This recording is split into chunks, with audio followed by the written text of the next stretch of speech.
Well, the process for casting probably begins on average, I'd say, about 6 months before minimum. we sort of go into rehearsals.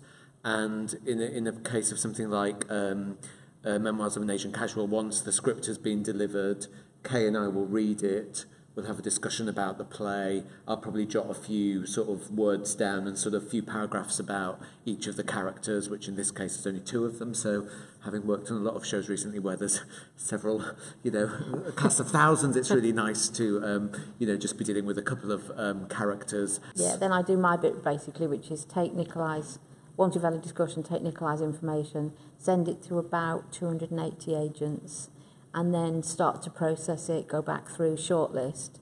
Then Nikolai's one of the best directors to work with because we work closely on the shortlisting. So we sort of know who we want to bring in. And then I do all the admin, which is all the prep, getting people to the right place on the right day, with plenty of time for them to do their due diligence with the script so that they come in as well prepared as they can be.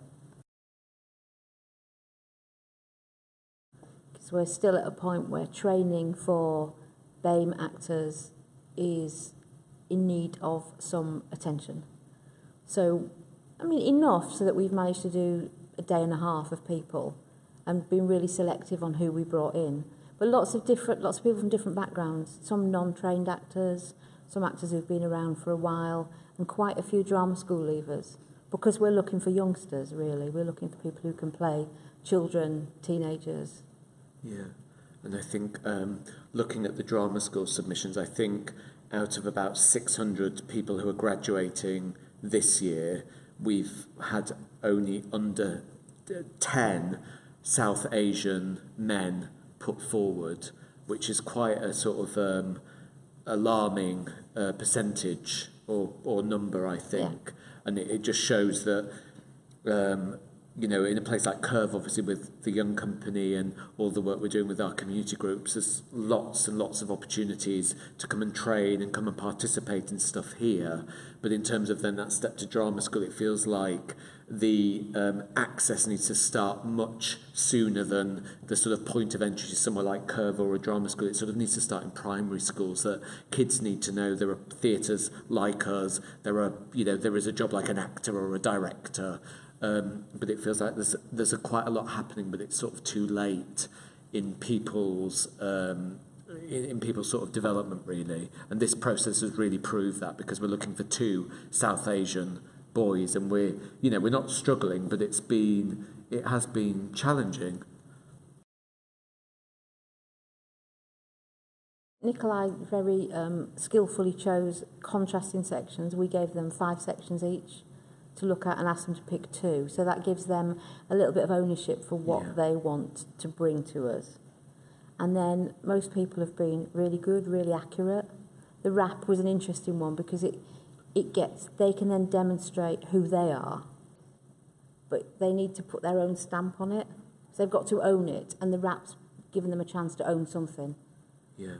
And I think because obviously this is a new play, it's a brand new production, never been done before. When we're rehearsing, we want to be working with people who are creative and imaginative and are going to be really brave with the material. And of course, if you've practiced your scenes at home, that demonstrates, one thing very specifically. But I think we always try to include something which is a little bit off the wall and a bit wacky. So in this case, it's, can you write a rap inspired by the events or some of the themes in the play? So it demonstrates a sort of, courage and bravery and a sense of imagination and how you respond imaginatively to the play. And I have to say, there hasn't been one dud rap so far. I mean, it's been really, you sort of feel very old watching these. Yeah, it's amazing what can rhyme with Lacoste. Yeah. But it's just it's just humbling to see how many talented people there are out there. And, they not only come and deliver these scenes with such sort of interest and nuance and sort of rigour, but then they come and write you a rap. It's really inspiring. We're looking for some technique, some discipline. So that's what you can tell when they come in how well they've prepared, because you need that. They need to be professional. But also we just need individuals who are unique. It's a really strong play, and they're very, very well-written characters, but they still need someone to make them live. Yeah. And especially, they're multi-rolling all the time. So what you want to see is people who have got an imagination and who can be inventive on the hoof in the moment. Yeah. Otherwise, rehearsals will be very boring. I think we've discovered that it needs to be, because Riaz's story is so real and it's rooted in such a sort of visceral truth, which is this city outside the walls of this theatre. We're looking for people who are really natural, and you can't see the joins, you can't see the acting. And it's also because the play's really funny, but it's also really moving. It sort of just catches you by surprise. And then I think it's actors who are really can understand or can imaginatively go, how would I experience this, or what would have this been like in my life? Have I experienced racism? Have I experienced persecution? Do I know what it is to be ostracised? And when they can connect it to something in themselves, then the play really seems to fly. I think because nobody's quite invented a better way to do it. It's quite an old-fashioned way to cast, but all you can do is make people feel comfortable. Like Nikolai never has a barrier, so that you don't want to sit behind a desk and make it formal.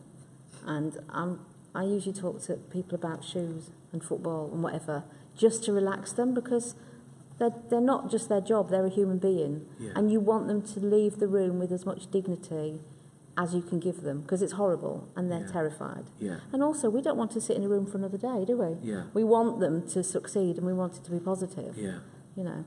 I think auditions are such unnatural. It's such an unnatural part of a creative process, and I can't imagine how terrifying it is to sort of wait outside a room and then sort of come in and be given your 10-15 minute slot to sort of deliver everything that you've imagined and thought and created around the sort of work you've done on the play. The arrogance on a director or a casting director or a sort of, production team who feel that they are the sort of mighty and powerful sitting behind a desk making decisions is sort of nonsense, really, because it's as much about the artist deciding if they want to work on the project. And I always see it from that point of view as well. They'll be sort of testing us as much as we're sort of interested to see what, they bring to the party. Yeah, you need to know that in those 3-4 weeks rehearsal, you're going to have a positive relationship with someone. So it's all about listening and responding and seeing if, it's testing the water. It's like a first date, isn't it? It's like speed dating. It is speed dating. Like, It's exactly that.